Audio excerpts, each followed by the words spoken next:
You are watching the Global Common channel here at the Singapore FinTech Festival 2020. We now focus on the global CEO's perspective. In the next session, Chloe James, Group Director of Media and Communications at RFI Group, will host a fireside chat with Noel Quinn, Group Chief Executive of HSBC Holdings. So here we'll get to hear Global Chief Executive's perspective on how we can continue to develop talent for the future. So let's check in with Chloe and Noel to hear that perspective. Hello, Singapore FinTech Festival. I'm Chloe James from global data-driven insights provider RFI Group and Breaking Banks. And it is a pleasure to be sitting down today with Noel Quinn, who's the Chief Executive of HSBC. And we're going to look at an industry response to upskilling and reskilling, a really interesting topic, especially in these crazy COVID times. Hi, Noel. 2020, what a year it's been. Hi, Chloe, and thanks for inviting me to come and speak to you. Yeah, it's been a year to remember. It's been obviously an extremely challenging year for so many people around the world. And it's been challenging to run a bank in this environment. Absolutely. I mean, yeah, I can't imagine, but we're here to talk to you all about it. The last 11 months. Now, I know that you've been in the UK for the majority of the year until now. You've just lived the true quarantine experience you're in Hong Kong at the moment. Yep. How are you and how has the last 11 months been? Take me back to February up until now.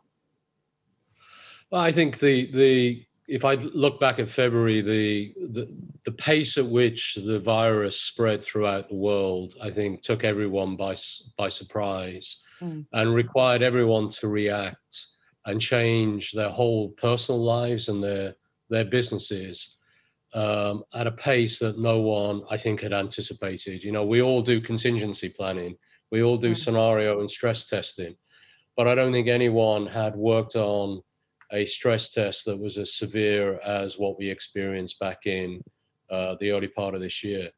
You know, we had businesses that saw their revenue drop by 90%. You know, 1 month I had one client, you know, 1 month they were earning $600,000 of revenue, and the next month it dropped down to, 600 million of revenue and dropped by 90%. You know, that's such a rapid change in a business. It's almost impossible to adapt to that. But we all did. We all learned a new way of working. You know, I've got 235,000 colleagues in 60 countries around the world. And within the space of days and weeks, they all started to work from home. And they did an amazing job. You know, we went fully digital, fully remote working in days. Over 40,000 people in India within the space of around about 3 days were working from home. We shipped laptops around the world. We shipped mobile devices around the world. We hired planes to make sure people had equipment. And they did a fantastic job supporting customers. So it was challenging, but the digital age made it happen, made it possible. Absolutely. I mean, when you talk about those numbers, it's just astounding, and I can imagine your workforce. And you sound really proud, which I love. I love that you sound proud of your workforce for just adapting and getting on with it. And that's kind of what we've all had to do. And I imagine across those markets, there are a lot of different struggles and challenges between those markets. I'm sure in some of those places it's much easier just to go, sure, I'm going to work from home and plug into this great connection. Yeah. Everything is going to work seamlessly, but that's not the same for everyone. So it sounds like, you know, a really tough job, but it's great to sort of hear the positivity in your voice about digital and it all working.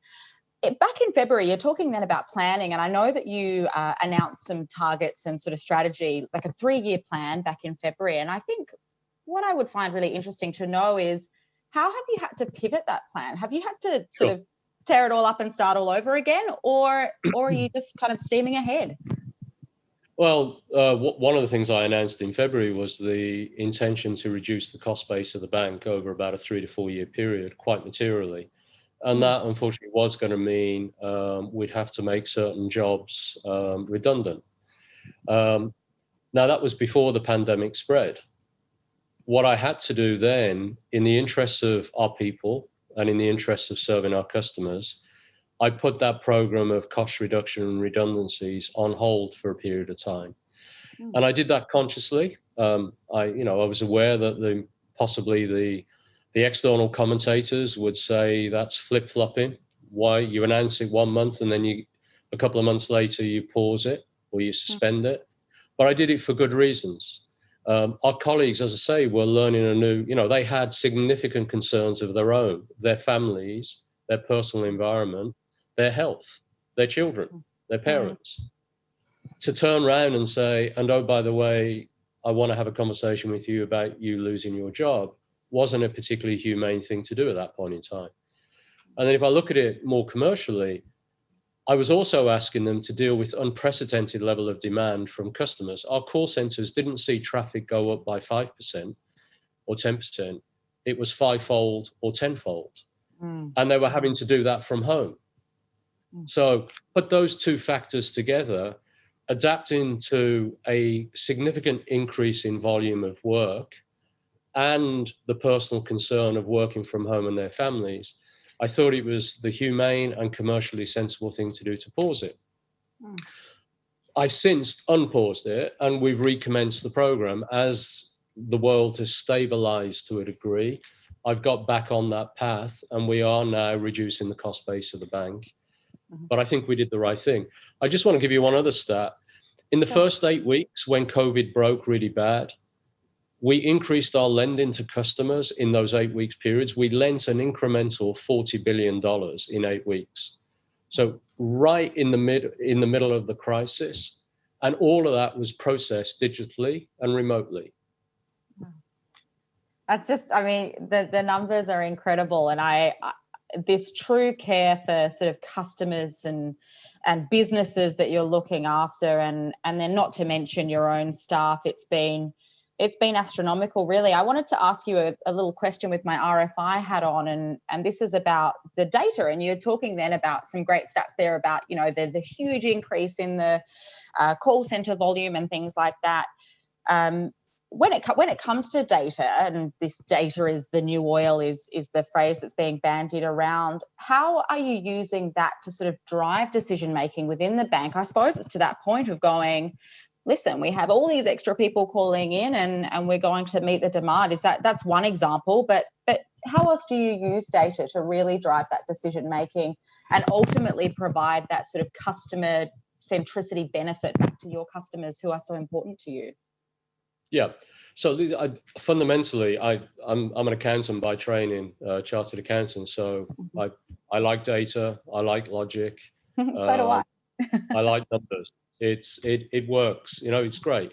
And you can't hope to run an organization as diverse as HSBC, the business lines, the products, the customer base, the geographies, if you don't have data. You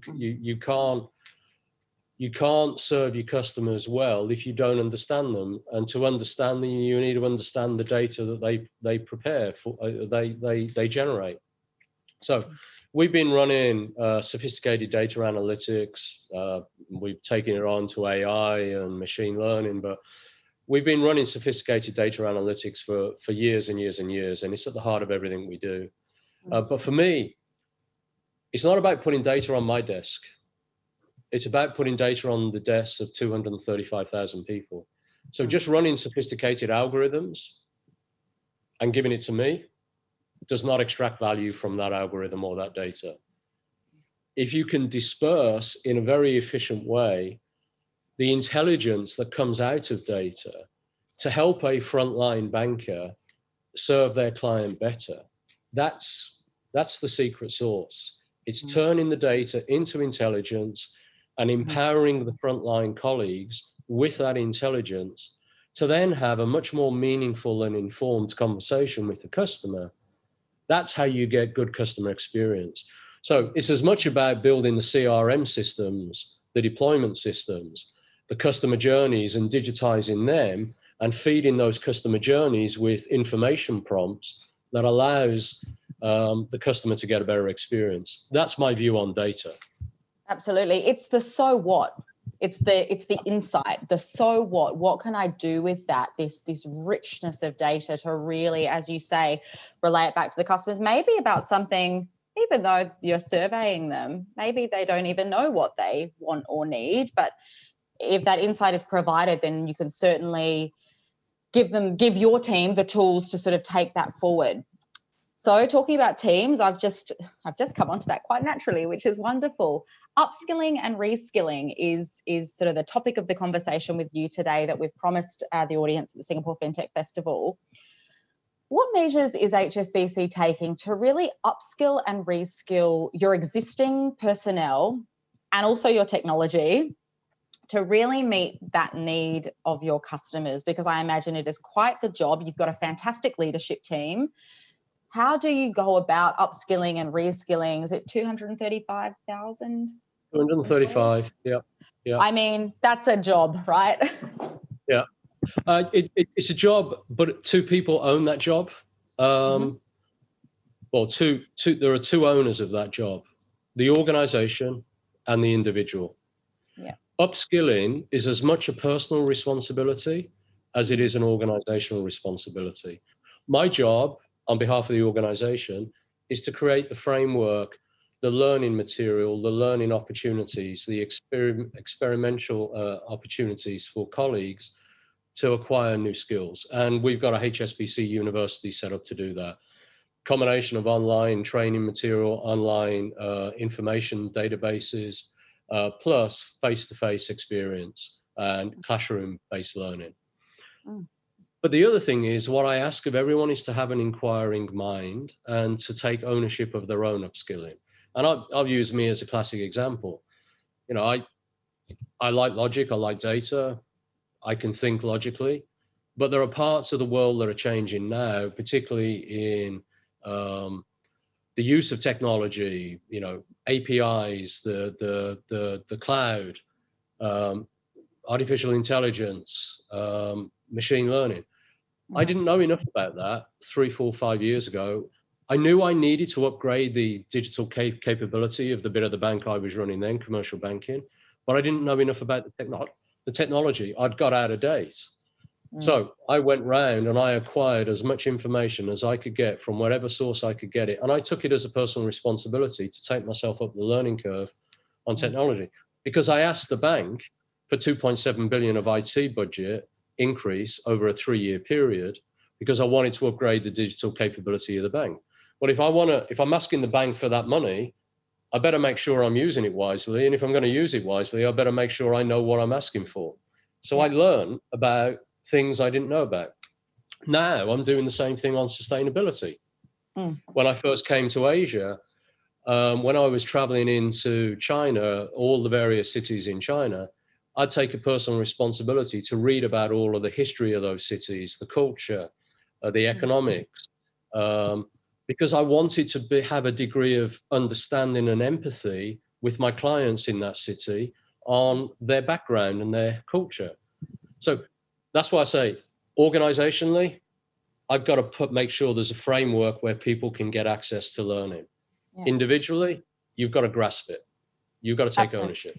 Absolutely. I love that. You're reminding me of a conversation I had at Singapore FinTech Festival a couple of years ago with one of your directors about reverse mentoring and reverse mentoring in HSBC. And you're making me just think of that, because it's, you know, probably going to someone junior in the organization and knocking on their door and saying, can you give me a hand? Which would actually be really awesome if the group chief executive came up and knocked on your door. Trust me, it happens very regular. There's a lot I don't know.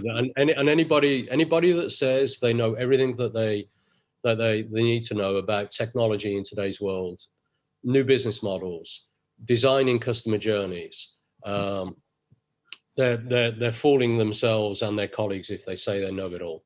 Absolutely. And it moves so fast as well. And I mean, you're really learning those lessons from the people who, you know, grew up in that purely sort of digital age as opposed to, you know, the analog age of a little while ago. We're speaking about your leadership team, and something that I find really interesting with HSBC is some of your top leaders are from very different backgrounds. So I know we have like the likes of Kevin Martin, 30 plus years at HSBC, Josh Bottomley from Facebook, a really interesting person there, Leanne Cutts, who I believe is FMCG. Correct. I just wanted to raise the conversation with you around diversity. And the word diversity is obviously used so much within the world and banking at the moment. But specifically talking about personnel diversity, bank, big tech, FMCG, the likes of that. How have you used those kind of leaders to really change the way that your wider teams work throughout the organisation? I think one of the bits of diversity that doesn't get talked about enough is diversity of style and diversity of experience. And I'm a big believer in the teams that I've worked in that have been the best have had people with very diverse experience. They come from different industries, they have different styles, they have different backgrounds. And then what you get is people feeding off each other, because they come at a problem from a different perspective, or they bring a new way of doing something that you've never tried before. And I've been in the bank 33 years. So one of our problems when you've been in an organization 33 years is you can be a bit blinkered. You default to the thing that you did last year and the year before and the year before. Whereas if you've got somebody chipping away at you and saying, no, let's try something different. We can do it this way. We can solve the problem. Or you're misreading the market because the market has moved on and you're too dated. That's what different people from different backgrounds bring. And we've built some great agile, and I would put them in the same camp as any fintech. I've got teams in different locations around the world who are doing some phenomenal innovation in the world of digital, who are deploying it in a huge organization like HSBC, but they're as nimble, innovative, and agile as you would see in any fintech organization. Their challenge is to then put it into an organization that's in 60 countries and to put it into an organization that spans millions of customers. But the way they're working is exact same. The working environment is as if you were walking into a fintech. It's not a traditional bank office.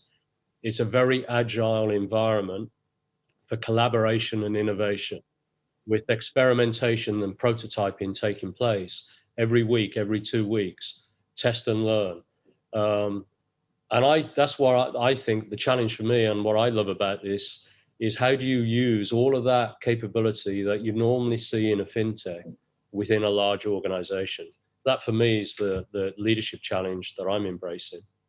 Yeah, and it's the blend of that, right? It's sort of the blending, sort of the old with the new and the traditional with the fintech. It's such an interesting space.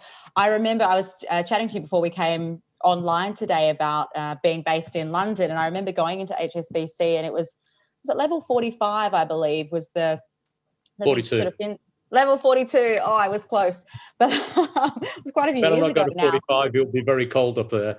Would I be on the roof? Okay, well, yeah. Okay, well, I won't go up there. I'm not sure I would be allowed outside, and I'm terrified of heights, so absolutely can't do that. But there was that real culture of sort of innovation, literally within the walls of the bank. I'm talking about Canary Wharf, everyone, for those who aren't aware. I'm sure you all are.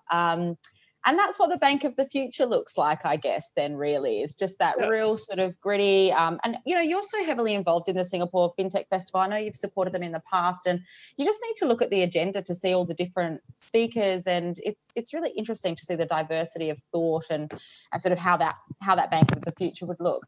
I want to touch a little bit on a point that you made. Just on that, Chloe, if you go to level 42 now, it's no longer our offices.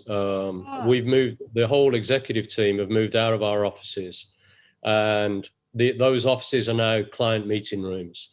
So we've turned them over to customers. So they get the best view. We're a couple of floors down now, and we're open plan, and we don't have our own designated desk. We've created a working environment for the executive team that's the same as the working environment I want for our colleagues. It's collaboration, it's open, it's agile. We're not stuck in our little cubicles all day long. We're actually integrating with each other, and we're trying to work together as a single unified team. So we're trying to also change the way we as an executive team work and collaborate and bring more agility to ourselves. That's the future. So we're not wedded to the past. Yeah, you absolutely had to. Yeah, that's amazing. I didn't know that they'd done that, that you'd done that at the bank there. That must be a very different way of working. But I love that. I remember going to visit a chief executive of mine years ago, and I had to press a sort of a special doorbell and go through a special, the doors that opened, and it was like going to see, the president. But I guess all that needs to change for sort of the mindset of the organization, and that, it feeds through from leadership, obviously. We all know that.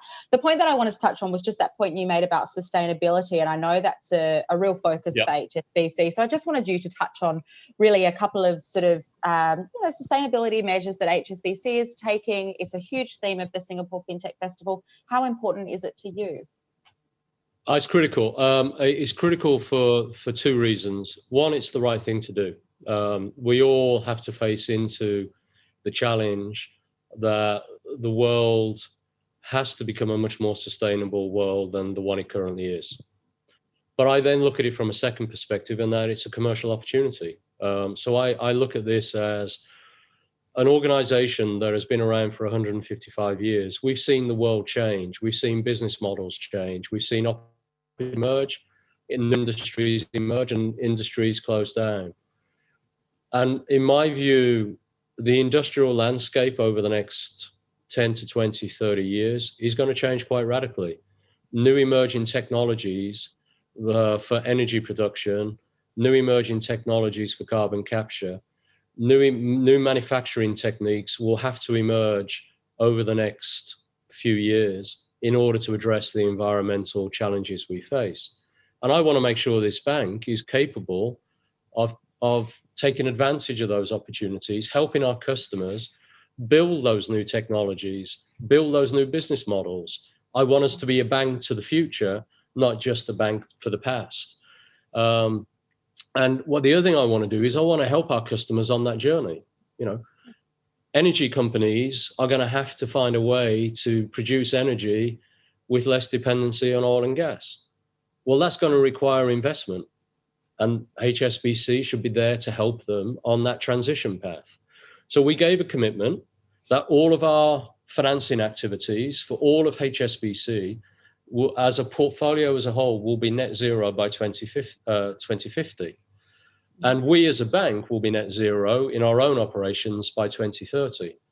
Now, that's a huge ambition, given our scale of activity from personal banking through to corporate banking, emerging world and developed world. Every industry that you could imagine we're involved in one form or another, but we're determined to do that.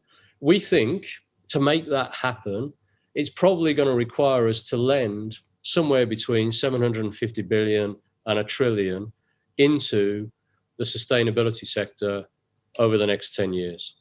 That's the sort of quantum of lending activity we're probably going to be engaged in.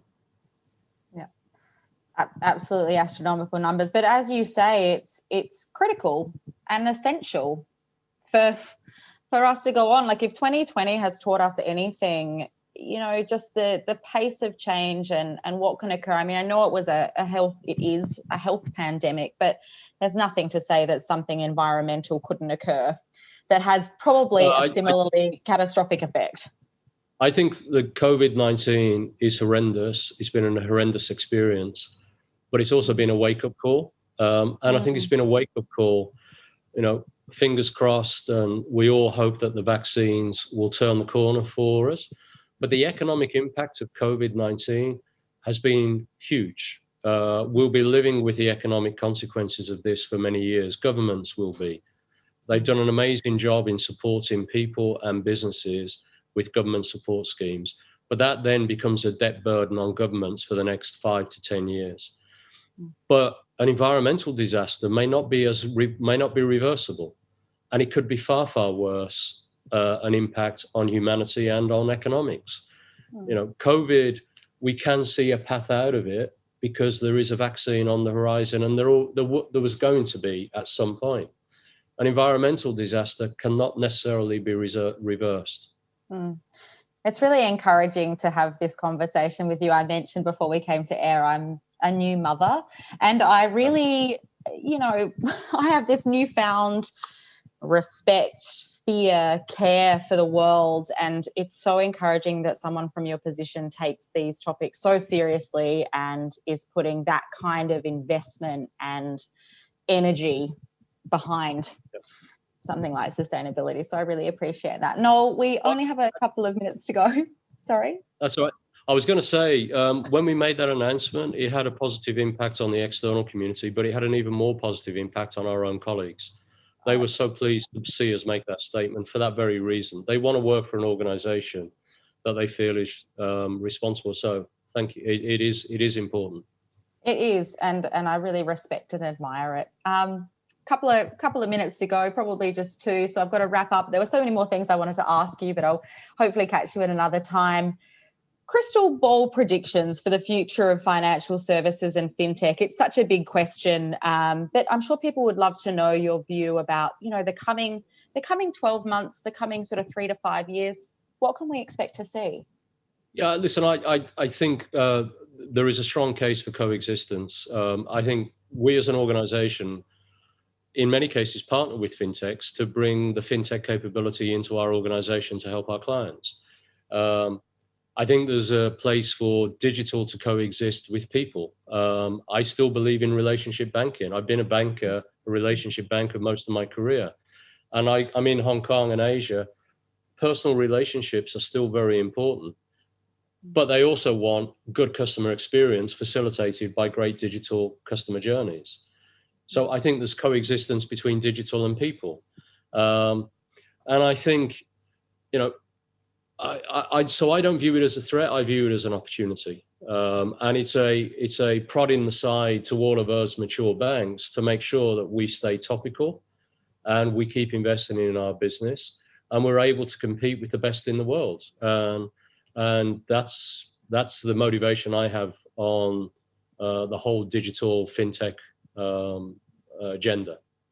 And the coexistence. Well, listen, we've had, I feel, a really personal chat via technology because of the case of the world. So case in point there.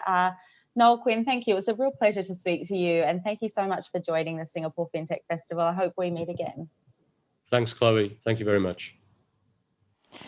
That was a great conversation there between Chloe James, who is Group Director of Media and Communications at RFI Group. You would have seen Chloe hosting some other panels as well. That fireside chat with Noel Quinn, who is Group Chief Executive of HSBC Holdings.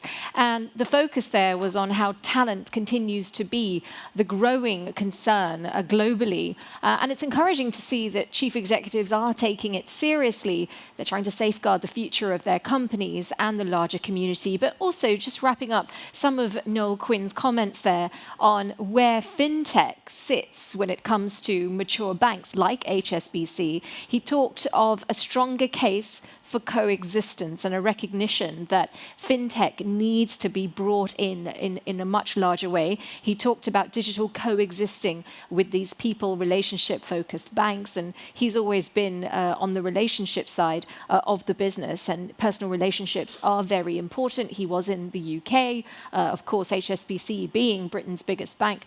He is now over in Hong Kong, and talked quite a bit, actually, both of them during that conversation, about the impact, of course, of the pandemic on working life and how it's affected their various communities, employee communities.